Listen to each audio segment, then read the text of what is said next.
Welcome to Headline Wednesday from Dispatch U.S. Military History Magazine, developed by trackpads.com.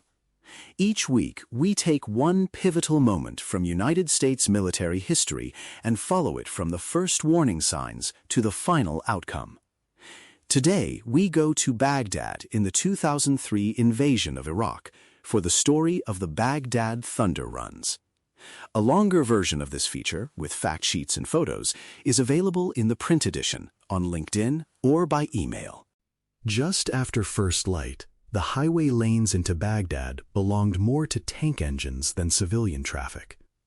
M1 Abrams tanks and Bradley fighting vehicles from the United States Army's 3rd Infantry Division pushed north in tight columns, with dust and exhaust hanging over the asphalt. Inside the vehicles, crews peered through periscopes and thermal sights, trying to read a skyline they had never seen in person. They watched overpasses, ramps, and side streets for the flash of rocket-propelled grenade teams, while company and battalion commanders called out landmarks, battle damage, and threats on crowded radio nets. This was not a cautious cordon tightening around a capital. It was a deliberate, armored raid, a thunder run, straight down major highways into the political heart of Saddam Hussein's regime. Small arms fire rattled from apartment blocks and highway ramps. Coaxial machine guns answered in short bursts, and main gun rounds struck firing points that lingered too long. Every overpass could be an ambush line, and every stalled vehicle could hide a bomb. The logic was harsh and simple. Stopping in the middle of the city was more dangerous than punching through it. Tank commanders rode half-exposed in their hatches, guiding drivers around debris and scanning deep shadows beneath concrete spans. Bradleys and support vehicles tried to keep interval through dust, smoke, and wreckage. Everyone in the column knew they were deep inside hostile territory, ahead of much of their support, and far from the relative safety of division lines. The idea was to move so hard and so fast that defenders never had time to build a solid wall. As government buildings, palaces, and television towers emerged from the haze, the crews understood that this was not just a fight for an interchange, it was a gamble aimed at the regime itself. The crews were not asked to make the city safe in a single drive. They were asked to prove that the city was penetrable, that its symbols of power could be reached, and that the defenders could not dictate the tempo of the battle. To understand the stakes, you have to pull back from the highway. By early April 2003, coalition forces had cut deep into Iraq from the south, seized airfields, and moved around cities like Karbala and Najaf. Iraqi divisions had been battered in open combat and pushed back from river lines. Yet Baghdad remained the regime's nerve center, where command bunkers, ministries, and information organs clustered near the Tigris River. As long as Saddam's government could claim control of the capital, it could argue that the war was not decided. Baghdad also anchored what remained of organized resistance. Republican Guard formations, loyalist paramilitaries, and regime security forces looked to the capital as the ground where they might still bleed the invaders. Dense neighborhoods, side streets, and highway interchanges offered countless places to ambush armor. If the city held, the campaign could become a drawn-out siege with street-by-street clearing, rising casualties, strained logistics, and growing political pressure. For the 3rd Infantry Division and Marine units pushing on other axes, the Thunder Runs offered a different path: break the regime's control in days rather than weeks. The gamble cut both ways. If tanks reached major crossroads, government compounds, palaces, parade grounds, and ministries, they would show ordinary Iraqis and Iraqi soldiers that the old order was collapsing. But a column trapped inside the city, low on fuel and ammunition, could be hit from alleys, rooftops, and windows until it was chewed apart. A failed thunder run would give the regime a powerful story of resistance and could slow the entire campaign. The tempo of the war and the memory of Baghdad's fall rode with those battalions. That is why the thunder runs were both tactical movements and psychological attacks. They were meant to kill defenders, seize ground, and make a visible argument that the regime no longer controlled its own capital. The thunder runs were the sharp end of weeks of hard movement. The 3rd Infantry Division had crossed from Kuwait and pushed north along long, exposed routes flanked by canals, villages, and open desert. There were river crossings under threat, pauses to refuel mere burning oil trenches, and sudden firefights with units that refused to melt away. Every stop to repair a track or top off fuel reminded commanders how thin their lines were, stretching back over hundreds of kilometers. Each day, however, brought the division closer to the bridges, airfields, and interchanges that formed Baghdad's outer ring. Higher headquarters had originally imagined a more deliberate approach, built around encirclement and clearing, but coalition air power mauled Iraqi formations whenever they tried to mass, and reconnaissance showed that armored columns could push surprisingly deep before meeting coordinated resistance. Earlier probes toward the city became live-fire tests. They were bloody and chaotic, but they showed that aggressive movement and heavy, accurate fire could unsettle defenders who lacked a unified clan. Speed itself seemed to keep the enemy system off balance. Out of those lessons came the Thunder Run concept, concentrated armored raids designed not only to seize ground, but to shatter the regime's grip through shock and visibility.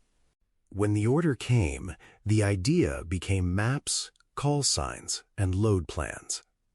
Tank and mechanized infantry companies were organized into spearhead task forces, each assigned objectives along major routes into the city.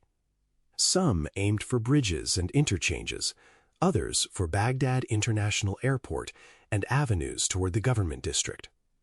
Crews checked ammunition, loading high-explosive and anti-personnel rounds for urban targets while keeping armor-piercing shells ready for heavier threats. Logisticians pushed fuel, ammunition, and recovery assets as far forward as possible, knowing that a disabled tank in the wrong lane could block the entire column. As the lead Abrams tanks entered the denser outskirts, the fight changed instantly. Iraqi regulars and loyalist fighters used every piece of cover the city offered. Rocket-propelled grenades streaked from alleys, upper floors, and the undersides of overpasses. Machine gun fire tested road surfaces, walls, and armor. Tank commanders reported contacts, while gunners traversed turrets and hit firing points with machine guns and main gun blasts. Bradleys and attached infantry scanned ramps and side streets, trying to catch ambush teams before they closed inside the tank's minimum effective ranges. The battle unfolded in waves. One moment, a task force raced through a stretch of road that seemed almost empty. The next, it entered an interchange where fire poured from 3 or 4 directions. Commanders at battalion and brigade level had to track damaged vehicles, blocked lanes, and fresh enemy concentrations while preserving momentum. If the column slowed too much, defenders could swarm with small arms and rockets. In the lead tanks, crews were the first to see each threat. In the middle, command and support vehicles fought congestion and radio static. At the rear, medics and recovery crews worked in places that had been under fire minutes earlier. Their work was essential because tempo depended on keeping the column moving. A casualty had to be treated, a disabled vehicle moved, and a blocked lane cleared without giving defenders time to mass around the stopped armor. Each kilometer gained brought the columns closer to symbolic targets and lengthened the risk behind them. Bridges crossed, fuel points used, and earlier contact sites could all become choke points if Iraqi fighters regrouped. Reports came in of vehicles damaged, neighborhoods erupting in fire, and enemy attempts to seal off parts of the route. By the time spearheads neared downtown objectives, the question on every met was whether they could hold what they had taken and fight their way back out, or whether the city would close around them. What turned the Thunder Runs into war-defining blows was the way speed and shock exposed the hollow center of Saddam's defenses. Iraqi fighters could still mass fire at choke points and inflict real damage, but they struggled to build a solid wall across the city. Every time a tank company punched through an ambush cluster and emerged onto a new stretch of road, it sent a signal that regime control was weaker than its broadcasts claimed. The columns were not just surviving, they were being seen deep inside the capital, in a way no one could hide. That visibility mattered. Residents saw Abrams tanks and Bradleys moving where regime parades and propaganda had once defined power. State television could say the invaders were being thrown back, but armor in the city center told a different story. Taking and holding Baghdad International Airport turned a raid into a lodgment on the city's flank. Later thunder runs pushed into the government district, surrounding and occupying palaces, ministries, and parade grounds. Streets that were supposed to trap tanks became corridors armored units used to slice apart remaining pockets of organized resistance. Inside the American formations, the turning point felt like accumulating proof that the gamble was working.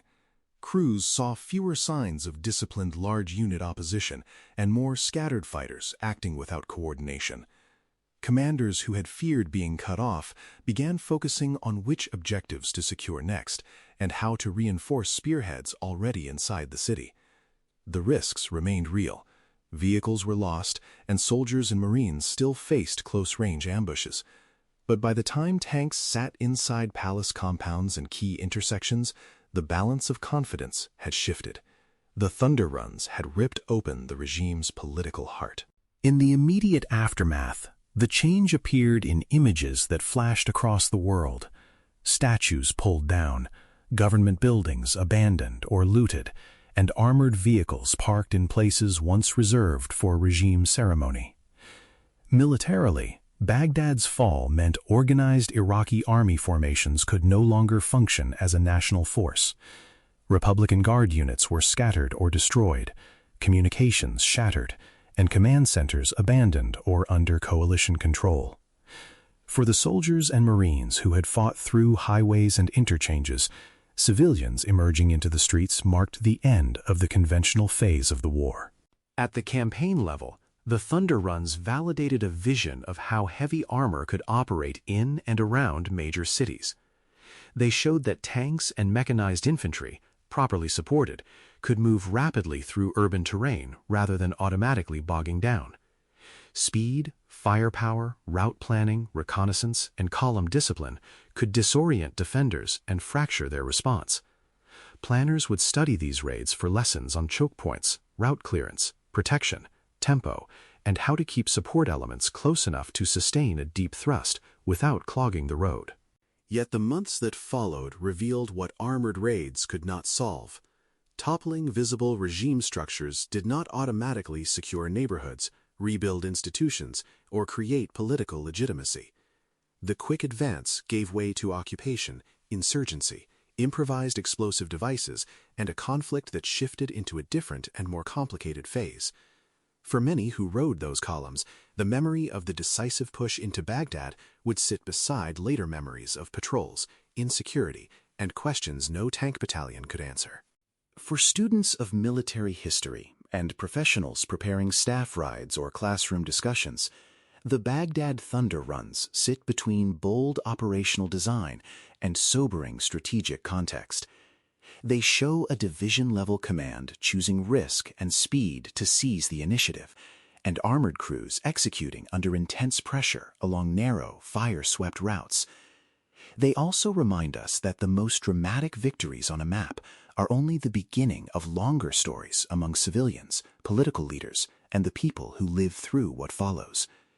When we look back on tanks racing down a capital's highways, we see both the end of one regime and the start of years of hard questions after a lightning advance. Headline Wednesdays is developed by trackpads.com as part of Dispatch, U.S. Military History Magazine.